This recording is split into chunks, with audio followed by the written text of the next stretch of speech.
आप सभी का मेरे चैनल चल पड़ते हैं पर स्वागत है। पिछली बार हमने सर्वनाम के ऊपर पढ़ा था कि सर्वनाम किसे कहते हैं और सर्वनाम के कितने भेद हैं। सर्वनाम उसे कहते हैं जो संज्ञा के बदले व्यवहार होता है। संज्ञा मतलब नाम होता है, यानी कि ऐसे शब्द जो हम लोग संज्ञा के बदले व्यवहार करते हैं उसे सर्वनाम कहते हैं। सर्वनाम के 6 भेद होते हैं। प्रथम हो गया पुरुषवाचक सर्वनाम, द्वितीय हो गया निजवाचक सर्वनाम, तीसरा हो गया निश्चयवाचक सर्वनाम, चौथा अनिश्चयवाचक सर्वनाम, पांचवा संबंधवाचक सर्वनाम और छठा प्रश्नवाचक सर्वनाम। पिछले के वीडियो में हमने पुरुषवाचक सर्वनाम के विषय में थोड़ा पढ़ा था। आज हम लोग बाकी के और भी सर्वनामों के बारे में पढ़ेंगे। आइए पहले हम फिर से शुरू करते हैं पुरुषवाचक सर्वनाम से। पुरुषवाचक सर्वनाम जिस सर्वनाम से जिससे कहने वाला, सुनने वाला और जिसके विषय में कहा जाए उसे पुरुषवाचक सर्वनाम कहते हैं। जैसे मैं, तुम, वह। तो पुरुषवाचक सर्वनाम वह होता है जिससे कहने वाला, दूसरा सुनने वाला और तीसरा वह जिसके बारे में हम कहते हैं।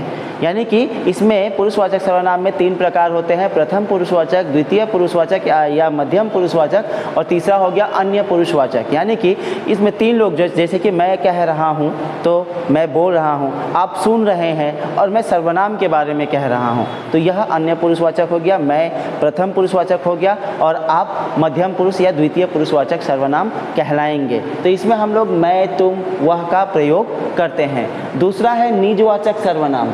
जिस सर्वनाम से स्वयं या निज के बारे में अर्थ प्रकट हो उसे निजवाचक सर्वनाम कहते हैं। जैसे मैं अपने आप चला जाऊंगा। निजवाचक सर्वनाम या स्वयं के बारे में बताता है या खुद के बारे में बताता है, ऐसे सर्वनाम शब्द को हम लोग निजवाचक सर्वनाम कहेंगे। जैसे कि इस वाक्य में मैं अपने आप चला जाऊंगा, इसमें स्वयं के बारे में कहा जा रहा है कि मैं अपने आप चला जाऊंगा। ऐसे शब्द जो है निजवाचक सर्वनाम के उदाहरण हैं। जैसे कि मैं खुद खाना खा लूँगा, मैं खुद वहाँ चला जाऊँगा। ऐसे शब्द में खुद या स्वयं जो शब्द है यह निज के बारे में बताता है, तो ऐसे सर्वनाम को हम लोग निजवाचक सर्वनाम कहेंगे। अगला है निश्चयवाचक। जिस सर्वनाम से किसी निश्चित वस्तु का बोध होता है उसे निश्चयवाचक सर्वनाम कहते हैं। जैसे यह पुस्तक है, वे अलमारियाँ हैं। निश्चयवाचक सर्वनाम यह समझाता है कि हम किसी भी वस्तु के निश्चित होने का बारे में बताते हैं। यानी कि वैसे शब्द जो किसी वस्तु के निश्चित होने के बारे में बताते हैं उसे हम लोग निश्चयवाचक सर्वनाम कहते हैं। जैसे कि यह पुस्तक है, वे अलमारियाँ है, वहाँ लड़के हैं। इससे क्या पता चल रहा है कि वह निश्चित है और वह है, सही मायने में वो है, इसलिए वह निश्चयवाचक सर्वनाम की ओर संकेत करता है। अगला आइए अनिश्चयवाचक सर्वनाम। जिस सर्वनाम से अनिश्चय बना रहे, अर्थात जो किसी निश्चित व्यक्ति या वस्तु की ओर संकेत न करे उसे अनिश्चयवाचक सर्वनाम कहते हैं। जैसे कोई सो रहा है, कुछ जा रहे हैं। अनिश्चयवाचक सर्वनाम वह है जो किसी भी निश्चित व्यक्ति की ओर या किसी भी निश्चित वस्तु की ओर मतलब संकेत नहीं करता, यानी कि वह अनिश्चय बना रहता है, यानी कि वह श्योर नहीं होता है, अनिश्चित रहता है। वह किसी के बारे में मतलब श्योरली मतलब निश्चित तौर पर नहीं कह पाता है।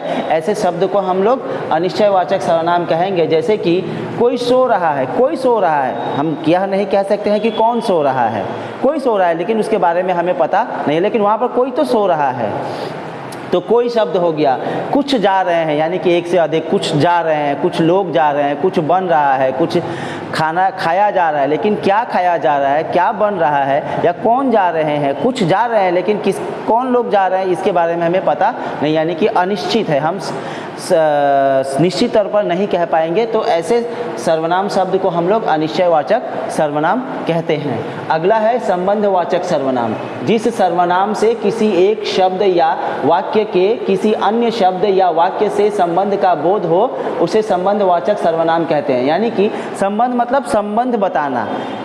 ऐसा सर्वनाम शब्द जो कि किसी वाक्य में एक शब्द से दूसरे शब्द या एक वाक्य से दूसरे वाक्य का संबंध बताता है, ऐसे सर्वनामिक शब्द को हम लोग संबंधवाचक सर्वनाम कहेंगे। जैसे कि यहाँ पर जो पैदा हुआ है वह मरेगा। इस वाक्य में जो और वह, यह जो है एक वाक्य से दूसरे वाक्य का संबंध बता रहा है। इसमें जो पैदा हुआ है, यानी कि जो भी पैदा हुआ है वो तो आप जानते ही हैं कि जो भी पैदा हुआ है उसे एक न एक दिन मरना है या उसका नष्ट होगा ही। जो पैदा हुआ है वह मरेगा, जो कमाएगा वह फल भोगेगा। तो इस प्रकार के शब्द जैसे कि जो, वो, वह ऐसे सर्वनामिक शब्द जो है वो एक शब्द से दूसरे शब्द या एक वाक्य से दूसरे वाक्य का संबंध बताते हैं, तो उसे हम लोग संबंधवाचक सर्वनाम कहते हैं। अगला और अंतिम है प्रश्नवाचक सर्वनाम। जिस सर्वनाम से प्रश्न का बोध हो उसे प्रश्नवाचक सर्वनाम कहते हैं। जैसे दिल्ली कौन जाएगा, आपका शुभ नाम क्या है।